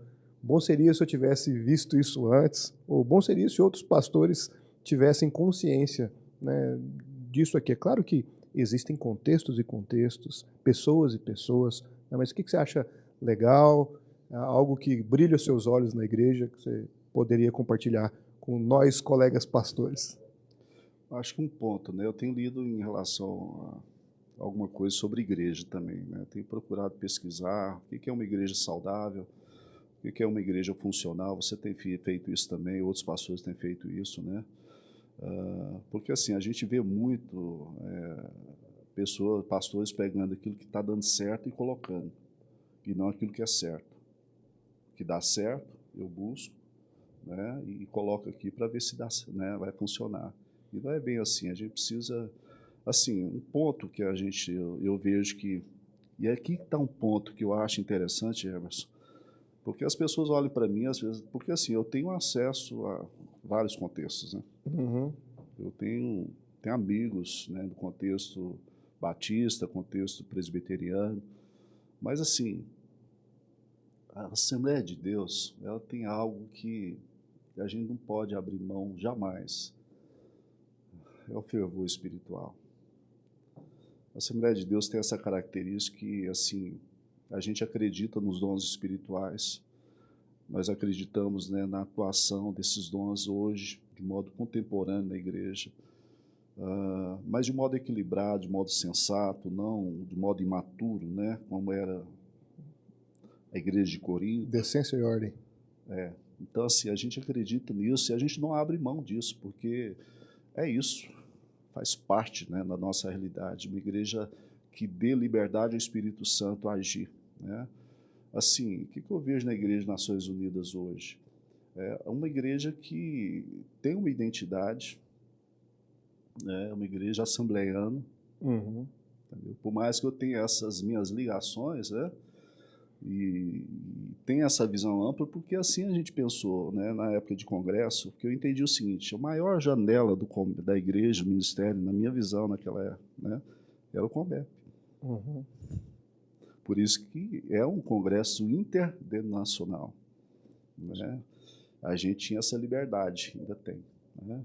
Isso era muito importante, é importante. Mas assim, o que eu vejo hoje na igreja, assim, nas Nações Unidas, é o que eu disse, ela é funcional. Uma criança vai ser bem recebida, vai ter o seu Vai. espaço, o idoso vai ter o seu espaço, enfim. Tudo bem cuidado, o espaço das crianças, o prédio que a gente fez, a gente preparou um ambiente para as crianças, Uhum. a gente investe nisso, a gente material didático, entendeu? A juventude, a gente sempre está dando apoio para os jovens. A gente começou agora a trabalhar com adolescentes, dando apoio também, sempre presente. A gente sempre está junto, sempre próximo. Uhum. É difícil. É difícil. Porque, por exemplo, o trabalho dos jovens às vezes acontece no sábado, você vai pregar no domingo. E aí, né? Então é difícil organizar essa agenda, né? Essa coisa de você arrumar avião em pleno voo, né? Uhum. É um pouco disso. Mas a gente sempre está próximo também da liderança. Uma coisa que eu vou começar agora, um PG para a liderança. Uhum. Eu quero preparar a minha liderança. Importantíssimo. Eu quero preparar em todos os termos, entendeu? Eu quero... Porque assim, a gente precisa ter essa visão. Porque a igreja não pode ficar refém de nós, pastores. E nem de nenhum outro ser humano, vamos assim dizer. A gente precisa de ter uma boa equipe, a gente precisa de pessoas ao nosso lado, entendeu? Que pensa da forma como a gente pensa, não no quadrante, né? Mas que acredita nos princípios que a gente acredita e tal, né? Na visão em si. E a gente precisa, né, ter essas pessoas ao nosso lado. Eu quero, né, a gente tem um núcleo do IBA lá funcionando já, mas eu quero preparar obreiros, eu quero preparar a gente para estar no púlpito. Uhum. Eu não tenho dificuldade de ter pessoas melhores do que eu. É aí que está um ponto, entendeu? Que se eu pudesse falar para você, pastor, aqui, nessa conversa aqui com o Eberson, pastor Eberson, acredite em pessoas, invista em pessoas. Eu tenho uma coordenação pastoral na igreja e um dia eu disse para eles, eu citei aqui o texto lá, quando os 3 homens de Davi vão buscar água no poço de Belém. Uhum.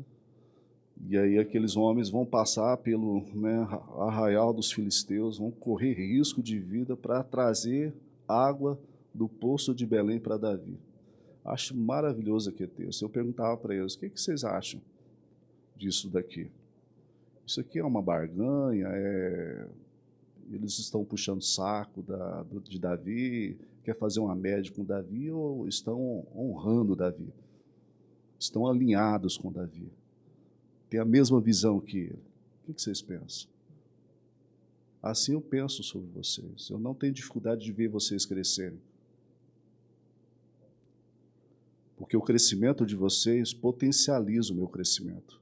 Eu só cresço a partir do crescimento de vocês. Aqui está um ponto. E essa mentalidade de Davi foi justamente porque não aconteceu com ele, né? Então, ele, em momento algum, ele ofereceu risco ao sogro dele, né, a Saul, mas ele foi perseguido, sempre foi visto como uma ameaça, né? Mesmo e aí quando chegou a vez dele, ele falou assim, não, peraí, né, não é assim. E aquele livro Perfil de 3 Reis, né, do Gene Edwards, fala sobre isso, né? Ele trabalha essa perspectiva, né, de Davi, de Saul para com Davi, e Davi para com Saul e depois Davi para com Absalão, né? Uhum. E é aí que a gente vê a grandeza de Davi.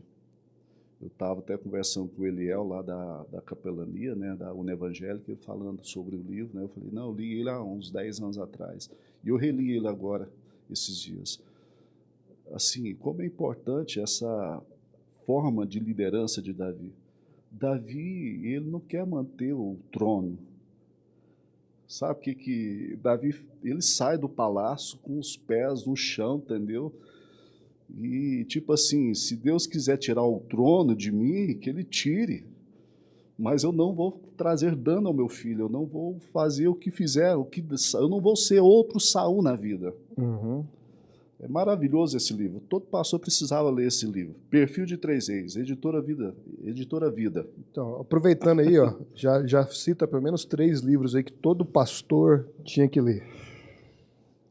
Eu li o do Amado Timóteo, Ah, Tom School. Editora Fiel.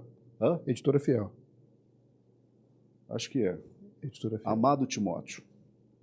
Fala muito acerca da vida pastoral, né? Ali a gente tem conselhos, né, de vários pastores dando conselho, né, a um jovem pastor, né, e aí eu não sei se é fictício, não lembro, mas que se chama também Timóteo. Ele está começando o seu pastoreio, e esses pastores experientes, né, e a gente vai ver vários ali, mandando uma carta para ele, dando conselhos para esse jovem pastor É e sua esposa. Tom Ascol. Uma coletânea de cartas ao pastor. Um livro maravilhoso esse aí, Amado Timóteo. Outro livro que é marcante é Pastor Aprovado, Richard Baxter. Pastor Aprovado. Esse livro nos confronta a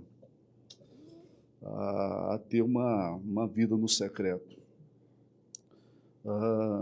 Porque a vida pastoral, nós precisamos ter uma vivência muito mais profunda do que um membro, vamos assim dizer, com a questão das disciplinas espirituais. A gente precisa orar mais, a gente precisa ler mais a Bíblia, né? E o Richard Baxter, ele vai mostrar isso para nós, entendeu? Ele vai dizer o seguinte: você precisa, né, colocar fogo nesse sermão seu. Você precisa colocar fogo na sua vida para você ter um sermão com fogo. Eu li agora alguns livros, né, sobre pregação. Tem um do Hernandes Dias Lopes, sobre pregação expositiva, ainda da editora Candeia. Ele está, há alguns anos atrás, muito bom. Até falei com ele depois, sobre outros que eu li também. Vamos pensar aqui mais outros livros, né? Tem um do Hernandes que eu li sobre pregação também, que eu achei bem legal. Ele é a Piedade e Paixão. Piedade e Paixão, né? Um livrinho bem fininho, mas importantíssimo. Acho que todo pregador tinha que ler esse livro, né? Porque assim, eu penso que o pastor Hernandes Dias Lopes é um homem piedoso, né? Cara, ele assim, nesse livro mesmo, esse que você falou e citou e o que eu citei, você viu a paixão dele pela pregação. Pregação Transformadora, o outro? Eu acho que é isso, é bem antiguinho, capa preta ainda, parece. Não, esse é novo. O que eu tenho lá em casa é esse. Uhum. Mas acho que é isso aí. Fala sobre pregação expositiva. E aí está um ponto, entendeu, que eu acho que é muito importante, nós, assembleanos, da gente começar a pensar sobre isso.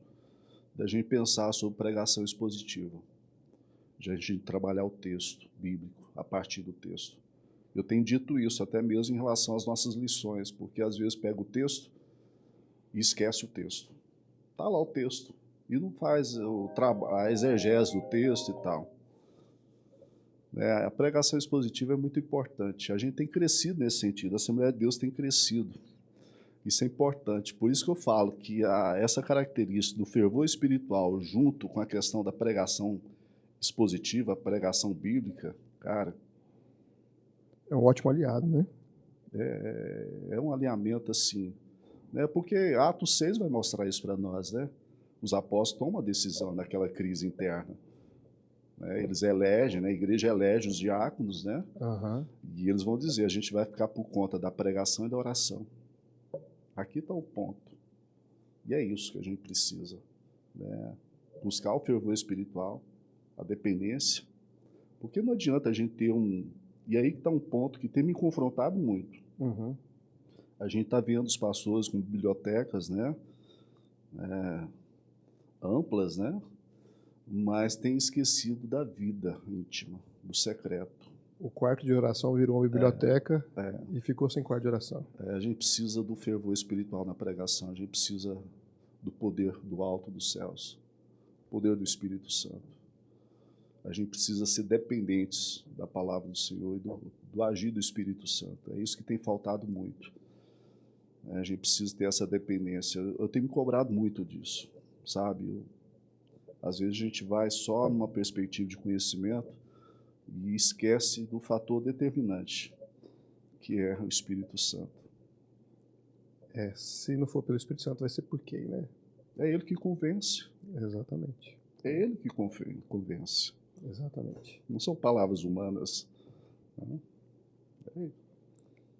André, muito obrigado. Né? Eu fui muito edificado por essa conversa. Né? Como sempre, sou edificado pela sua vida.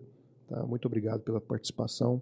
E eu queria deixar um espaço agora para suas considerações finais. Né? Talvez tenha alguma coisa, algum assunto que a gente não entrou que você queria falar a respeito. Né? E, enfim, te agradecer, né, pela sua contribuição no Ministério, né, ao longo de todo esse tempo, liderando jovens, EMAD, COMEP, pastor nas Nações Unidas, né, e também fora das quatro paredes. Eu tenho certeza que você tem abençoado outros pastores, outras pessoas aí do nosso ministério. Eu sempre tenho dito e quero agradecer, Everson, pastor Everson, pelo convite, pela oportunidade de estar aqui, fazendo uma contribuição, uma pequena contribuição. Eu sempre tenho dito que os pés dos pastores são de barro. Todo líder tem pés de barro. Todo líder. Igual a estátua do Nabucodonosor. Eu atendo pessoas e eu tenho dito isso a essas pessoas em contexto de igreja. Todo líder tem pés de barro. E a gente precisa ter consciência disso a todo momento, a todo instante. Nós precisamos ter mais cuidado com o nosso lar, com a nossa casa. Eu queria até deixar um texto aqui para vocês. Eu acho que para mim é o texto, né, referencial para nós pastores. Está lá em 1 Timóteo capítulo 3, versículo 1 a 5. Fiel é a palavra, se alguém aspira ao episcopado, excelente obra almeja. É necessário, portanto, que o bispo seja irrepreensível, esposo de uma só mulher, temperante, sóbrio, modesto, hospitaleiro, apto para ensinar, não dado ao vinho, não violento, porém cortado, inimigo de contendas, não avarento, e que governe bem a própria casa, criando os filhos sob disciplina, com todo respeito, pois se alguém não sabe governar a própria casa, como cuidará da igreja de Deus? Esse texto aqui é um texto que nos confronta. Aqui a gente tem algumas exigências que Paulo coloca aqui, e a maioria delas são no quesito moral. Só uma que é habilidade. O ser antes do fazer. O ser antes do fazer. A minha palavra aqui é aquela palavra de Paulo lá em Filipenses capítulo 4. Estou prosseguindo para o alvo, não alcancei. Estou indo. Assim me vejo também. Tentando me acertar, tentando, né, estar na conformidade que o Senhor deseja de cada um de nós. Mas o conselho que eu dou para vocês, não busquem o ministério, entendeu, só por aquilo que ele pode trazer a você, no sentido de status e outras coisas, mas no sentido de ser um instrumento do Senhor, de uma função, né?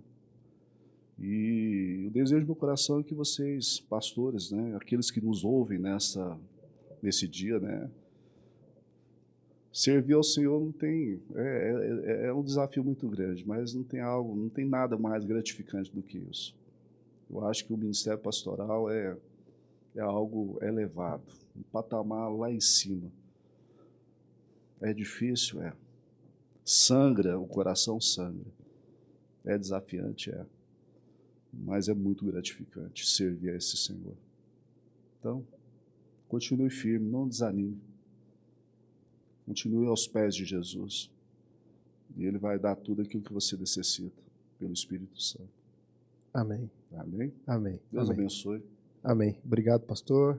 Obrigado você que nos acompanhou até agora, né? Se você foi edificado por essa conversa, né? Então não esquece de mandar aí, manda no grupo da família, manda no grupo da igreja, né? E não esquece também de se inscrever aqui no canal. Então na semana que vem a gente volta com mais um episódio aqui do nosso podcast, tá? Deus te abençoe.